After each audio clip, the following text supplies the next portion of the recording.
தென்னிந்திய பரம்பரை ஜோதிடர் நலசங்கம் சார்பில் முதல் ஜோதிட மாநாடு நடிகர் கே. பாக்யராஜ் பங்கேற்பு. மாநாட்டில் பல்வேறு தீர்மானங்கள் நிறைவேற்றப்பட்டன. தென்னிந்திய பரம்பரை ஜோதிடர்கள் நலசங்கம் சார்பில் முதல் ஜோதிட மாநாடு நாமக்கல் மாவட்டம் குமாரபாளையத்தில் நடைபெற்றது. இந்த மாநாட்டில் திரைப்பட நடிகர் மற்றும் இயக்குனர் கே. பாக்யராஜ் சிறப்பு விருந்தினராக கலந்து கொண்டு உரையாற்றினார். மாநாட்டில் தமிழ்நாடு, கேரளா, ஆந்திரா, கர்நாடகா உள்ளிட்ட மாநிலங்களில் இருந்து 2000க்கும் மேற்பட்ட ஜோதிடர்கள் பங்கேற்றனர். இதில் பல்வேறு தீர்மானங்கள் நிறைவேற்றப்பட்டன. நாமக்கல் மாவட்டம் குமாரபாளையத்தில் தென்னிந்திய பரம்பரை ஜோதிடர் நலசங்கத்தின் முதல் ஜோதிட மாநாடு விமர்சையாக நடைபெற்றது. தனியார் திருமண மண்டபத்தில் நடைபெற்ற இம்மாநாட்டிற்கு தென்னிந்திய தலைவர் துடியலூர் ஸ்ரீ ருத்ர மணிகண்டன் தலைமை தாங்கினார். சிறப்பு விருந்தினர்கள் குத்துவிளக்கு ஏற்றி வைத்தனர்.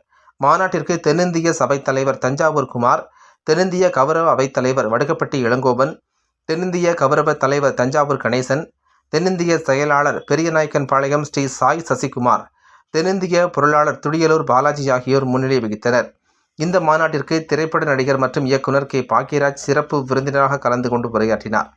அப்போது அவர் பேசுகையில், ஜோதிடம் எப்போதுமே பொய்யாகாது. ஜோதிடர்கள் கணிக்கும் போது சில நேரங்களில் தவறுகள் நடக்கலாம். ஜோதிடம் என்பது பாதுகாப்பு போன்றது.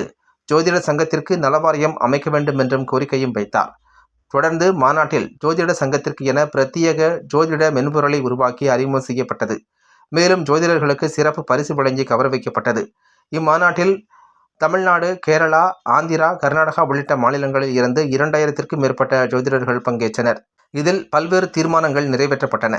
இந்த சங்க மாநாட்டில் நலிவுற்ற ஜோதிடர்களுக்கு நலவாழ்வு அளிக்க ஜோதிட நலவாரியம் அமைக்க வேண்டும். அனைத்து கலைக்கல்லூரிகளிலும் ஜோதிடத்தை ஒரு பாடமாக வைக்க வேண்டும்.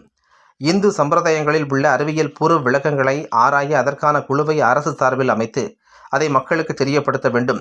இந்து சமய அறநிலைய கட்டுப்பாட்டில் உள்ள கோவில்களில் முறையாக ஜோதிடம் பயின்ற ஜோதிடர் ஒருவரை அரசு ஊழியராக நியமிக்க வேண்டும்.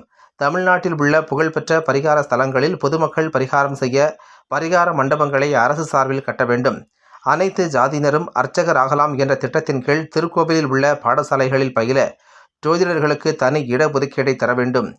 அரசு ஜோதிடத்தை ஒரு தொழிலாக அங்கீகரித்து முறையாக ஜோதிடம் பார்க்கும் ஜோதிடர்களுக்கு தொழில் பாதுகாப்பை வழங்க வேண்டும். இந்துக்களுக்கு ராமர் பிறந்த அயோத்திக்கு வழிபட செல்ல இந்து சமய அறநிலையத்துறை வருவாயின் மூலம் இலவச பயணம் அல்லது அரசு மானியம் வழங்க வேண்டும் உள்ளிட்ட தீர்மானம் நிறைவேற்றப்பட்டு அரசுக்கு கோரிக்கையாக வைக்கப்பட்டது.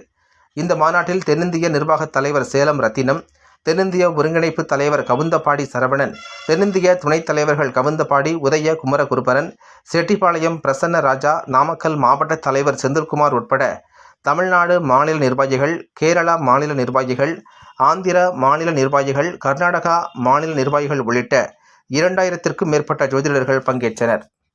வணக்கம். நான் தென்னிந்திய பரம்பரை ஜோதிட நல சங்க தலைவர் ருத்ரமணிகண்டன். எங்கள் சங்கம் பார்த்தீங்கன்னா, இந்த சங்கத்தில் 1000க்கும் மேற்பட்ட உறுப்பினர்கள் இருக்கிறாங்க. நாங்கள் பரம்பரையாக இந்த ஜோதிட தொழில் பண்ணிட்டு வர எங்களுடைய உறுப்பினர்கள் எல்லாத்தையும் ஒருங்கிணைச்சு தென்னிந்திய லெவலில் 5 மாநிலத்திலையும் சேர்ந்து இப்போ இந்த தென்னிந்திய பரம்பரை ஜோதிட நல சங்கம் என்ற சங்கத்தை உருவாக்கி நாங்கள் இது செயல்பட்டு வரோம். அதோட முதல் மாநாடு தான் இன்னைக்கு நாங்கள் வச்சிருக்கிறது. இதில் 1000க்கும் மேற்பட்டோர் கலந்துட்டாங்க. 5 மாநிலத்திலிருந்தும் வந்திருந்தாங்க. அவங்களுக்கு சிறந்த ஜோதிட சேவை புரிந்தவங்களுக்கு ஜோதிட பட்டங்கள் பாக்யராஜ் சார் ஐயா கையால் நாங்கள் கொடுத்துருக்குறோம். அதே மாதிரி இந்த மாநாட்டில் நாங்கள் முக்கியமாக ஒரு 7 தீர்மானங்கள் நாங்கள் நிறைவேற்றி இருக்கிறோம். அதாவது ஜோதிடர்களுக்கு நலவாரியம் அப்படிங்கிறது கண்டிப்பாக அமைக்கணும். ஏன்னா எல்லா துறைகளிலும் நலிவடைந்த கலைஞர்கள் அப்படின்பா இருப்பாங்க. அதே போல் ஜோதிடத்துறையிலும் நலவாரியம் அப்படிங்கிறது கண்டிப்பாக அரசு அமைக்கணும்னு கோரிக்கை வச்சுருக்கிறோம். அதே மாதிரி கலைக்கல்லூரிகளில் ஜோதிடத்துக்கென்று தனி பாடத்தை வைக்க சொல்லி எல்லா கவர்மெண்ட் காலேஜ்லேயும் அரசுக்கு கோரிக்கை நாங்கள் வச்சுருக்கிறோம். அதே மாதிரி நம்ம அந்த காலம் தொட்டு இந்து சம்பிரதாயங்களும் நம்ம நிறையா பாரம்பரிய முறைகளும் பண்ணிகிட்ருக்கிறோம். அதில் மறைஞ்சிருக்கிற அறிவியல் பூர்வ விளக்கங்கள் என்ன அப்படிங்கிறத ஆராய்ஞ்சு அது மக்களுக்கு தெரியப்படுத்துறதுக்கு ஒரு குழு அமைக்கணும் அப்படிங்கிற மாதிரி கேட்டிருக்கிறோம். அதே மாதிரி பார்த்தீங்கன்னா, நம்மளுடைய ஜோதிடர்கள் நிறைய மக்களும் நிறைய இடங்களில் பரிகாரங்கள் பண்ணுறாங்க. கோயில் ஸ்தலங்களில் அங்கே பரிகாரங்கள் பண்ணக்கூடிய இடங்களில் பரிகார மையங்கள் அப்படிங்கிறது ஒரு கவர்மெண்ட் கட்டி கொடுக்கணும். பொதுமக்கள் சுலபமாக பரிகாரங்கள் பண்ணக்கூடிய அளவில் பரிகார மையங்கள் அப்படிங்கிறது அமைச்சு கொடுக்கணும் அப்படிங்கிற மாதிரி கேட்டிருக்கிறோம். இந்து சமய அறநிலைத்துறையில் இருக்கக்கூடிய கோயில்களில் நன்கு ஜோதிடம் தெரிந்த ஜோதிடர்களை ஒரு அரசு ஊழியர்களாக அங்கே நியமிக்கணும். ஜோதிடர்கள் வந்து அந்த கோயில் சம்பந்தப்பட்ட விஷயங்களை கவனிச்சுக்கிறதுக்கு, அந்த நல்ல நேரம் அதெல்லாம் பார்க்கறதுக்கு ஒரு நல்ல ஜோதிடர்களை வந்து அரசு ஊழியர்கள் அங்கே நியமிக்கணும் அப்படிங்கிற கோரிக்கைகள் நாங்கள் வச்சிருக்கிறோம். அனைத்து ஜாதியினரும் அர்ச்சகராகலாம் அப்படிங்கிற ஒரு அமைப்பு இருக்கு. அதுல வந்து பார்க்கும்போது ஜோதிட தொழில் புரியவர்களுக்கு இடஒதுக்கீடு, அதுக்குள்ள உள் இட ஒதுக்கீடு அப்படிங்கிறது கொடுக்கணும் அப்படிங்கிற மாதிரி கோரிக்கை வச்சிருக்கிறோம். இது மாதிரி பலவேறு கோரிக்கைகள் நம்ம வந்து கவர்மெண்ட்டுக்கு இன்னைக்கு நாங்கள் வச்சுட்டு இருக்கிறோம். இது அரசு நிறைவேற்றும் அப்படிங்கிறது நாங்கள் நம்புறோம். கண்டிப்பா இன்னைக்கு நாங்கள் தீர்மானம் நிறைவேற்றி இருக்கிறோம். நாங்கள் முக்கிய நிர்வாகிகள் அதுக்கான மினிஸ்ட்ரியோ இல்லை கவர்மெண்ட் அதிகாரிகளோ தொடர்பு கொண்டு அதுக்கான கோரிக்கைகள் வைக்கிறதுக்கு தான் நாங்கள் இன்னைக்கு முடிவு பண்ணியிருக்கிறேங்க. இன்னைக்கு முக்கியமான ஒரு விஷயம் என்னன்னா, எங்க சங்கத்தை சேர்ந்த உறுப்பினர்களுக்காக மட்டும் நாங்கள் ஒரு ஆண்ட்ராய்டு ஆப்பை உருவாக்கி இருக்கிறோம். தென்னிந்திய பரம்பரை ஜோதிட நல சங்கத்தை சேர்ந்தவங்க பயன்படுத்தும் வண்ணம் இலவச ஆண்ட்ராய்டு ஆப்பை நாங்கள் இன்னைக்கு அறிமுகப்படுத்தி இருக்கிறோம் இந்த மீட்டிங்ல.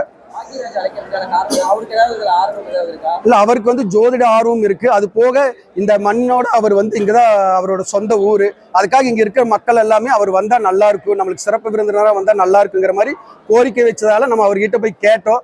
அவரும் பாத்தீங்கன்னா கண்டிப்பா நம்ம ஊருக்காரங்க நான் வர்றேன் அப்படிங்கிற மாதிரி அந்த மக்களோட அன்புக்காக வந்தாரு அவரு.